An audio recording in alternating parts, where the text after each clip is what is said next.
मित्रों, रामचंद्र तिवारी जी की पुस्तक गद्य साहित्य का इतिहास से हम वृंदावन लाल वर्मा जी के विषय में देख रहे थे।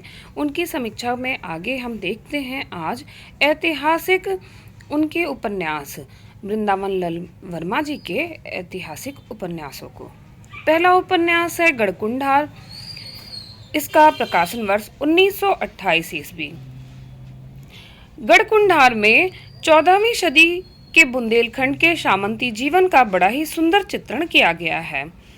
कथानक का आधार ऐतिहासिक है, किंतु उसमें सच्चरित होने वाली चेतना कलाकार की सृजनात्मक कल्पना का प्रतिफल है।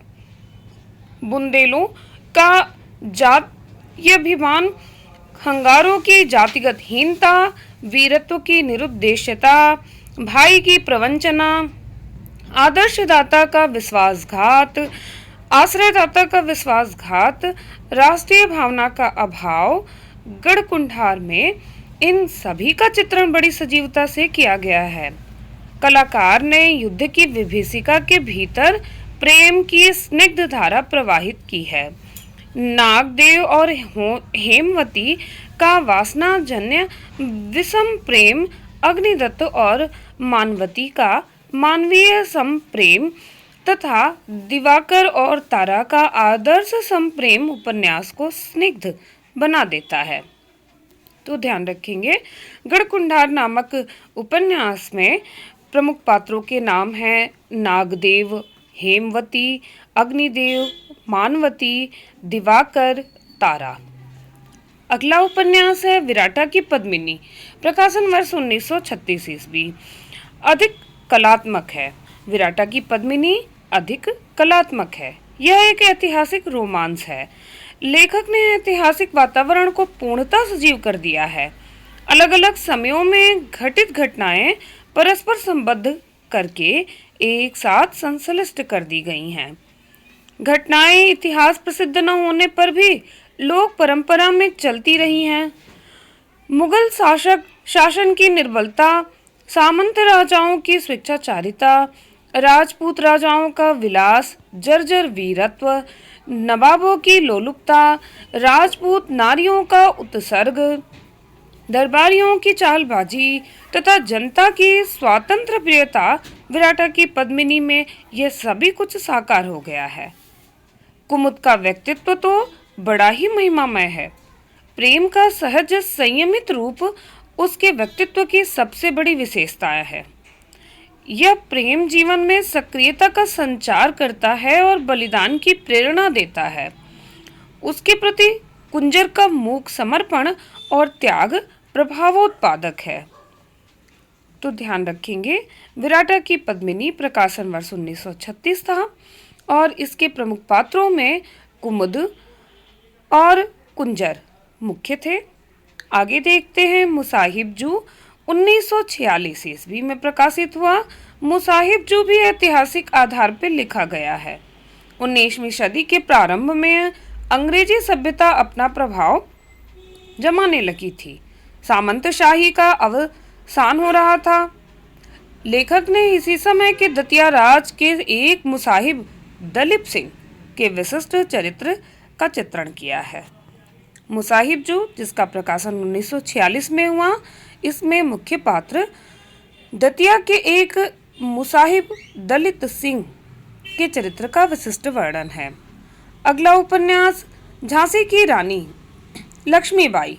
झांसी की रानी लक्ष्मीबाई का प्रकाशन वर्ष 1946 ईस्वी है।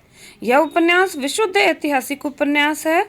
वर्मा जी ने सन 1932 से ही महारानी लक्ष्मीबाई के जीवन से संबद्ध घटनाओं की छानबीन का प्रारंभ कर दी थी। 1946 ईस्वी में यह उपन्यास प्रकाशित हुआ। इस प्रकार इसके सृजन में लेखक को लगभग 14 वर्ष तक लगा रहना पड़ा। इसे लेखक ने चार भागों में विभक्त किया है। उषा के पूर्व, उदय, मध्याह्न और अस्त। इस उपन्यास में यह ध्यान रखने योग्य परम महत्वपूर्ण बात है, झांसी की रानी 4 भागों में विभक्त है। पहले भाग का नाम है उषा के पूर्व, दूसरा भाग उदय, तीसरा मध्याह्न और अस्त, तीसरा भाग है मध्याह्न और चौथा है अस्त। अब आगे प्रथम भाग में झांसी राज्य की स्थापना का वर्णन है। दूसरे में रानी का शैशव, विवाह, पुत्र की प्राप्ति और मृत्यु, दामोदर राव को गोद लेना, राजा की मृत्यु, अंग्रेजों की कूटनीति और दत्तक पुत्र की अस्वीकृति, रानी का सैन्य संगठन, अंग्रेजों द्वारा झांसी राज्य पर अधिकार आदि घटनाओं का विस्तृत उल्लेख किया गया है। तीसरे भाग में रानी द्वारा देशव्यापी संगठन का प्रयत्न, सैनिकों में असंतोष, सिपाही विद्रोह, झांसी में सैनिक विद्रोह, रानी का झांसी पर अधिकार और दृढ़ शासन व्यवस्था की स्थापना तथा अंग्रेजों का झांसी अभियान वर्णित है। चौथे भाग में अंग्रेजों से युद्ध, रानी का वीरतापूर्ण पलायन, कालपी में पेशवा की सहायता से युद्ध, पुनः युद्ध और पराजय, ग्वालियर पर पेशवा का अधिकार और रानी के अंतिम प्रयत्न तथा गौरवपूर्ण अवसान का चित्रण है। इस उपन्यास का चित्रपट देशव्यापी और विस्तृत है। प्रथम बार वर्मा जी ने बुंदेलखंड की परिचित भूमि से बाहर निकलकर देशव्यापी ऐतिहासिक वातावरण को सजीव किया है। रानी का शौर्य पारिस्थितिक जन्य था। वर्मा जी ने अंग्रेजों की इस भ्रांत धारणा का सफलतापूर्वक निराकरण किया है। उन्होंने अनेक ऐतिहासिक साक्ष्यों का उपयोग करते हुए स्पष्ट कर दिया है कि रानी स्वराज्य की लड़ी थी। रानी स्वराज्य के लड़ी थी। उसके विद्रोह के पीछे एक निश्चित देशव्यापी योजना थी। रानी के व्यक्तित्व में भारत की अंतरात्मा का जागरण सजग हो उठा था। घोर संघर्षों में भी दिव्य प्रेम की झलक दिखाना वर्मा जी की कला की एक विशेषता है। इस उपन्यास में भी मोतीबाई, खुदा बख्श, जूही और तात्या टोपे, सुंदर और रघुनाथ सिंह तथा नारायण शास्त्री और छोटी भंगिन के प्रेम की झलक बड़े कौशल से दिखाई गई है। यह प्रेम कहीं भी प्रेमी युग्म को कर्तव्यच्युत नहीं करता, वरन निरंतर उत्सर्ग की प्रेरणा देता है। अगला उपन्यास कचनार। कचनार 1948 ईस्वी में प्रकाशित हुआ। कचनार 19 के विषय में वर्मा जी ने स्वतः स्पष्ट किया है। लिखते हैं वृंदावन लाल वर्मा जी कि उपन्यास में वर्णित सब घटनाएं सच्ची हैं, केवल समय और स्थान का फेर है। इसका आधार भी ऐतिहासिक है। इसमें हरासोन्मुखी सामंत व्यवस्था के चित्रण के साथ ही नारी मनोविज्ञान तथा बालोचित प्रेरणाओं, चेष्टाओं की सफल अभिव्यक्ति हुई है। लेखक ने मुगल शासक के ह्रास तथा अंग्रेजी राज्य की प्रतिष्ठा के पूर्व के संधि युग में प्रबल हो उठने वाले धार्मिक संप्रदायों की ओर भी संकेत किया है। इस उपन्यास में वर्णित गोसाइयों का धार्मिक संप्रदाय एक ऐसा ही प्रबल सांप्रदायिक संगठन था जिसका प्रभाव तत्कालीन छोटे बड़े सामंतों पर भी था। दिलीप सिंह के प्रति मान सिंह का व्यवहार मध्ययुगीन सामंत परिवारों की आदर्शच्युत पारिवारिक व्यवस्था की ओर संकेत करता है। चरित्र चित्रण एवं वातावरण निर्माण दोनों दृष्टियों से उपन्यास अच्छा बन पड़ा है। अगला उपन्यास मृगनयनी 1950 ईस्वी में प्रकाशित वृंदावन लाल वर्मा जी की उपन्यास कला के चरम विकास का प्रतीक है। 15वीं शती के अंतिम चरण में ध्वस्त बर्बरता तथा अराजकता ने जीवन की सृजनात्मक शक्तियों को कुंठित कर दिया था। वर्मा जी ने इस युग के जनजीवन, सामंत जीवन तथा पुरोहित, पुजारी और मुल्ला मौलवियों के जीवन की सुंदर झांकी प्रस्तुत की है। जनजीवन धरती का जीवन है। जब वह पदाक्रांत होती है तब वह कराह उठता है। जब वह सस्य श्यामला होकर मुस्कुरा उठती है तब वह गाने लगता है। उसके पर्व त्योहार विश्वास सभी पूर्वत उससे जुड़ जाते हैं। राई गांव का चित्रण जनजीवन के इसी स्वरूप की ओर संकेत करता है। कलाकार ने तत्कालीन सामंत जीवन की अपूर्व झांकी प्रस्तुत की है। मुसलमान सामंतों के 3 वर्ग हैं। एक अपनी शूरता और बर्बरता में दृढ़ था, दूसरा अर्थलोलुप था और तीसरा विलास में डूबा हुआ था। वघरगा, सिकंदर लोदी तथा गयासुद्दीन नासुरुद्दीन क्रमशः इन्हीं तीनों वर्ग का प्रतिनिधित्व करते हैं। हिंदू सामंतों के 2 वर्ग थे। एक वीर था किंतु संकीर्ण, जात्यभिमान और वंश मर्यादा की रक्षा, बस यही तक इसके जीवन की सीमाएं थीं। इसमें विवेक का अभाव था। राज सिंह इसी वर्ग का प्रतिनिधि थे। दूसरा वर्ग आदर्श सामंत के रूप में उपस्थित किया गया है, जिसमें वीरत्व के साथ कर्तव्य परायणता और कला प्रेम भी है। मान सिंह इसी आदर्श राजपूत सामंत वर्ग का प्रतिनिधि हैं। राजपूत नारी जीवन अपनी संपूर्ण कोमलता में सिमटकर आत्मोत्सर्ग को जीवन का अंतिम लक्ष्य मान बैठा था। जन और सामंत जीवन दोनों से समान रूप से संबंधित पुजारी पुरोहित तथा मुल्ला मौलवियों का जीवन था। मुल्ला मौलवियों की धार्मिक दृष्टि संकीर्ण थी। हिंदुओं के प्रति इनमें विद्वेष था। कलाओं के लिए इनके जीवन में कोई स्थान न था। मुसलमान सामंतों पर इसका बड़ा गहरा प्रभाव था। पुजारी पुरोहित वर्ग की स्थिति इनसे भिन्न थी। युग संक्रांति ने इन्हें वर्ण व्यवस्था की रक्षा के लिए आवश्यकता से अधिक सतर्क कर दिया था। इस सतर्कता की परिणति आचारों और नियमों की कठोरता में हुई। सामाजिक प्रगतिशीलता की दृष्टि से देखने पर निश्चय ही यह पुरोहित जीवन दुर्बल, संकीर्ण और प्रतिक्रियात्मक था, किंतु व्यक्तिगत दृढ़ता और आत्मोत्सर्ग की इसमें कमी न थी। बोधन का जीवन इसी सत्य का उदाहरण है। विजय जंगम के व्यक्तित्व में कलाकार ने दक्षिण के लिंगायत शैव संप्रदाय के विशुद्ध मानवता की भूमि पर प्रतिष्ठित जीवनादर्शों को मूर्त किया है। वस्तुतः वर्मा जी ने इस उपन्यास में 15वीं सदी की युग चेतना की पीठिका पर मृगनयनी के दिव्य चेतन व्यक्तित्व की प्रतिष्ठा की है। युग की अराजकता, बर्बरता, ध्वंस, संकीर्णता, आत्मरति और वासना से ऊबकर बुंदेलखंड की भूमि विद्रोह करती है।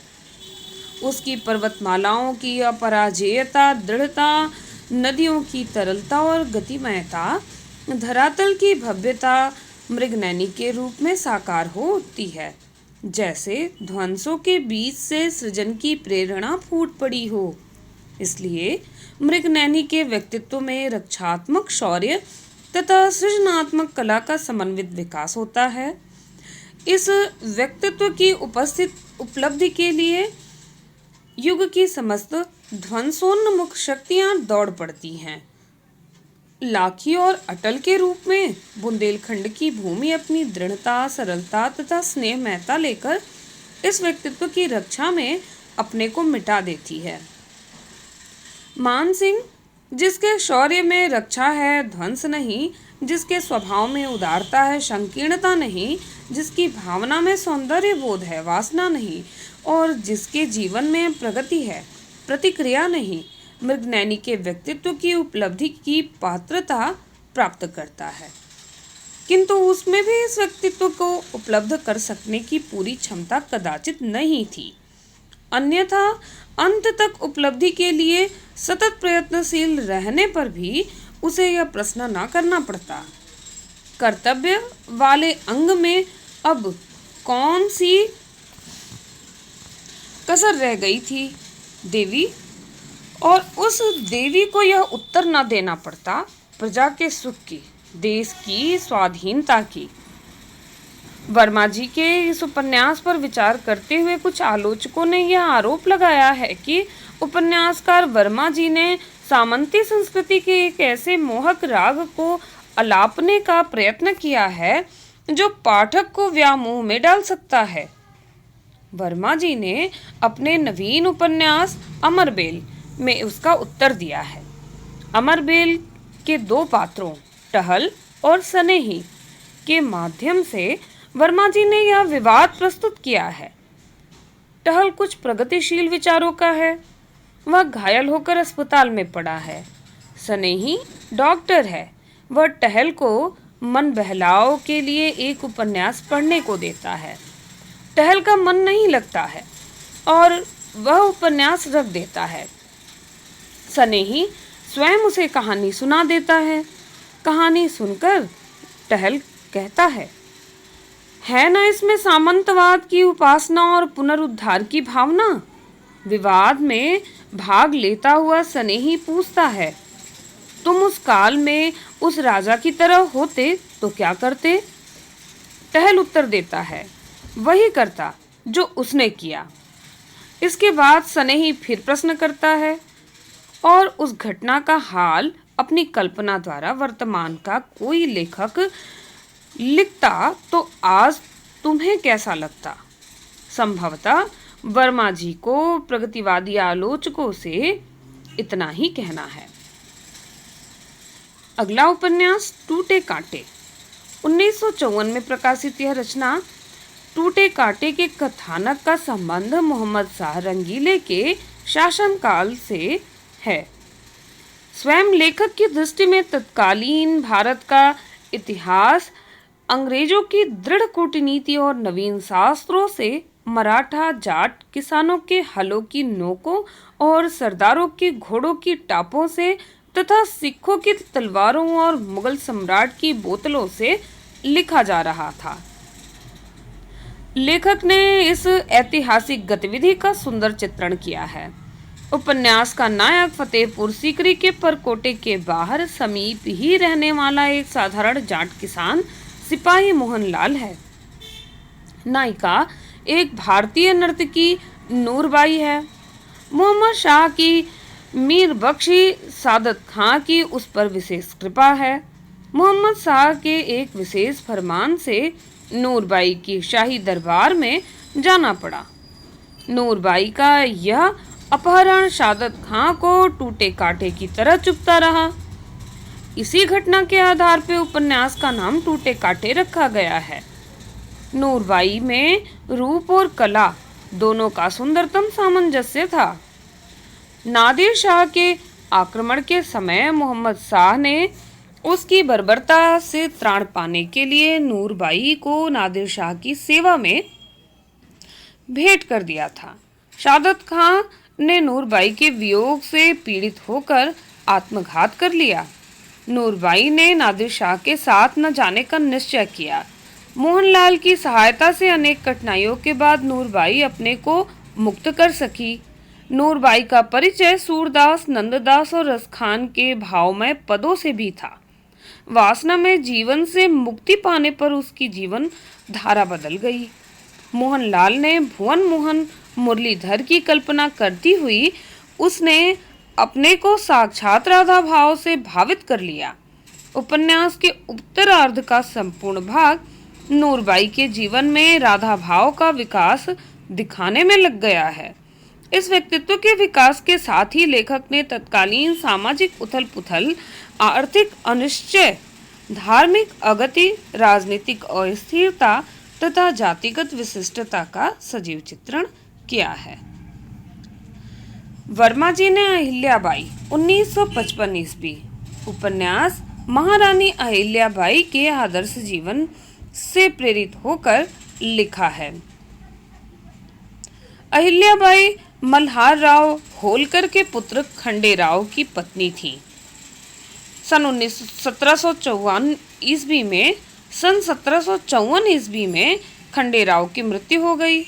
अहिल्याबाई ने धर्म कर्म में लीन होकर अपना जीवन व्यतीत किया। मल्हार राव पुत्र वियोग से व्यथित होकर दिवंगत हुए। अहिल्याबाई को सारा राजकार्य देखना पड़ता था। उस समय प्रजा के कष्टों को दूर करने के लिए अहिल्याबाई ने अनेक सुधार किए। इनका सारा जीवन धार्मिक कार्यों में व्यतीत हुआ। उपन्यास में अहिल्याबाई के आदर्श चरित्र का अंकन किया गया है और उनकी प्रजा वत्सलता, योग्यता, चतुरता एवं धार्मिकता को सर्वाधिक महत्व दिया गया है। अगला उपन्यास है भुवन विक्रम। इसकी रचना 1957 ईस्वी में हुई थी। उपन्यास में उत्तर वैदिक काल के वातावरण को आधार बनाकर आधुनिक जीवन की समस्याओं पर प्रकाश डाला गया है। रोमक अयोध्या का शासक है। उसके विरुद्ध नील फजीस दास प्रथा का समर्थक और शोषक रहा है। यह नील फजीस दीर्घबाहु संपन्न जमींदार है और मेघ पुराणपंथी पुरोहित है। षड्यंत्र करते हैं।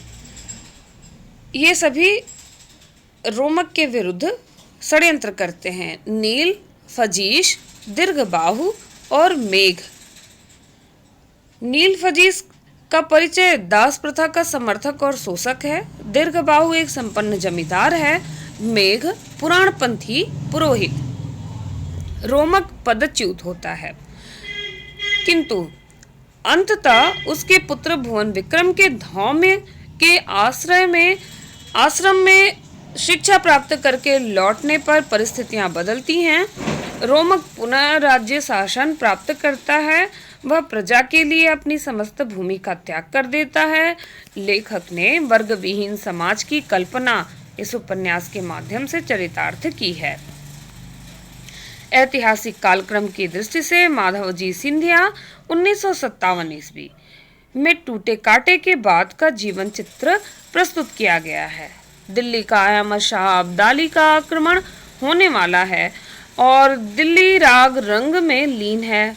ऐसे समय में समस्त भारत की एकता का स्वप्न देखने वाले और अंग्रेजों को भारत भूमि से निकाल बाहर करने का संकल्प लेने वाले विलक्षण राजनीतिज्ञ थे माधवजी सिंधिया। लेखक ने इस महिमामय व्यक्तित्व को आधार बनाकर 1750 से 1794 ईस्वी तक के भारत की राजनीतिक गतिविधियों का सजीव चित्र इस उपन्यास में प्रस्तुत किया है। अगला उपन्यास रामगढ़ की रानी। इसका रचना वर्ष 1961 ईस्वी। रामगढ़ की रानी में सन 1857 की क्रांति में महारानी लक्ष्मीबाई की भांति वीरता दिखाने वाली रामगढ़ की रानी अवंतीबाई का चित्रण किया गया है। अवंतीबाई ने अंतिम क्षण तक अंग्रेजों से युद्ध किया था और अपनी पराजय निश्चित जान स्वयं अपने पेट में तलवार भोंक ली थी। रानी के अप्रतिम शौर्य और तत्कालीन वातावरण का चित्रण करने में उपन्यासकार को पूरी सफलता मिली है। अगला उपन्यास है सोती आग, जो 1967 ईस्वी में है। सोती आग एक छोटा सा उपन्यास है। इसमें मोहम्मद शाह रंगीले के शासनकाल 1729 ईस्वी में दिल्ली में होने वाले भीषण सांप्रदायिक दंगे को आधार बनाकर बनाया गया है। लेखक ने यह दिखाना चाहा है कि हिंसात्मक वृत्तियां जब अनियंत्रित होकर मनुष्य की पशुता को जगा देती हैं और मनुष्यता के सारे मूल्य झूठे पड़ जाते हैं, तब भी मानवीयता और संस्कृति की ज्योति पूरी तरह बुझ नहीं जाती।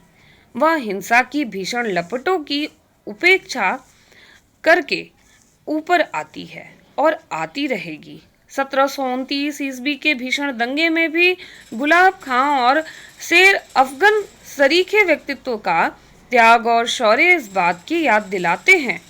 इस उपन्यास में तत्कालीन राजनीतिक दांवपेच का भी बड़ा सजीव चित्र खींचा गया है। अगला उपन्यास है महारानी दुर्गावती। 1964 ईस्वी में महारानी दुर्गावती में इतिहास प्रसिद्ध गोंडवाने की महारानी दुर्गावती के अप्रतिम शौर्य की गाथा प्रस्तुत की गई है। महारानी दुर्गावती का स्वाभिमान और शौर्य प्रसिद्ध है। उन्होंने मांडू और बाज बहादुर को कई बार हराया था। अकबर की विशाल सेना के दांत खट्टे कर दिए थे और प्राण देकर भी अपने स्वाभिमान की रक्षा की थी। यह उपन्यास सोती आग के बाद लिखा गया था, किंतु प्रकाशित पहले हुआ है। वर्मा जी ने इस उपन्यास की आधार सामग्री जुटाने में बड़ा श्रम किया है।